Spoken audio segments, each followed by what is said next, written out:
সাবেক প্রধানমন্ত্রী শেখ হাসিনার বিরুদ্ধে আন্তর্জাতিক অপরাধ ট্রাইব্যুনালে গুমের অভিযোগ দায়ের করেছেন United People's Democratic Front UPDF নেতা মাইকেল চাকমা।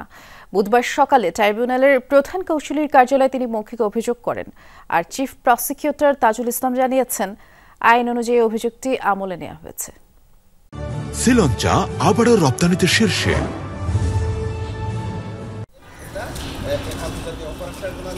শেখ হাসিনার শাসন আমলে জীবনের ৫ বছর ৪ মাস কোথায় ছিলেন, কারাই বা গুম করেছিল সে অভিযোগ জানাতে সকালে আন্তর্জাতিক অপরাধ ট্রাইব্যুনালে ইউপিডিএফ নেতা মাইকেল চাকমা।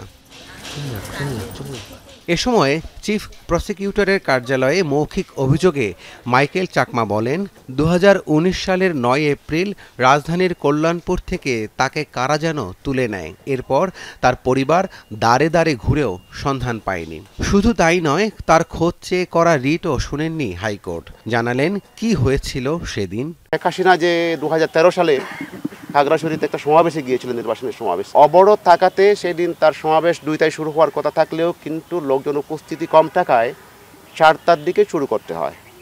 তো ওই সমাবেশের দিন শেখ হাসিনা সে যে পাবলিক মিটিংয়ে বক্তব্য দেওয়ার সময় বলেছিল যে আজকে যারা অবরোধ দিয়েছে তাদেরকে আমি দেখে নেব, একেবারে এইভাবে এসে বলছে, তাদেরকে আমি দেখে নেব।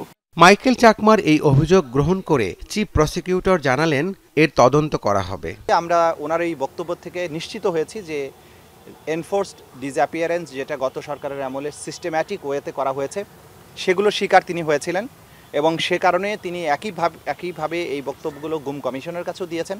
আজকে আমাদের কাছে আন্তর্জাতিক অপরাধ ট্রাইব্যুনালে, যেহেতু এটা আন্তর্জাতিক আইনের অধীনে একটা অপরাধ, সেই অপরাধের বিচার চাইতে তিনি আমাদের কাছে এসেছিলেন। ছাত্র জনতার আন্দোলনের মুখে আওয়ামী লীগ সরকারের পতনের দুদিন পর ৭ আগস্ট চট্টগ্রামের একটি স্থানে চোখ বাঁধা অবস্থায় ছেড়ে দেওয়া হয় মাইকেল চাকমাকে। রাব্বি সিদ্দিকী, যমুনা নিউজ, ঢাকা।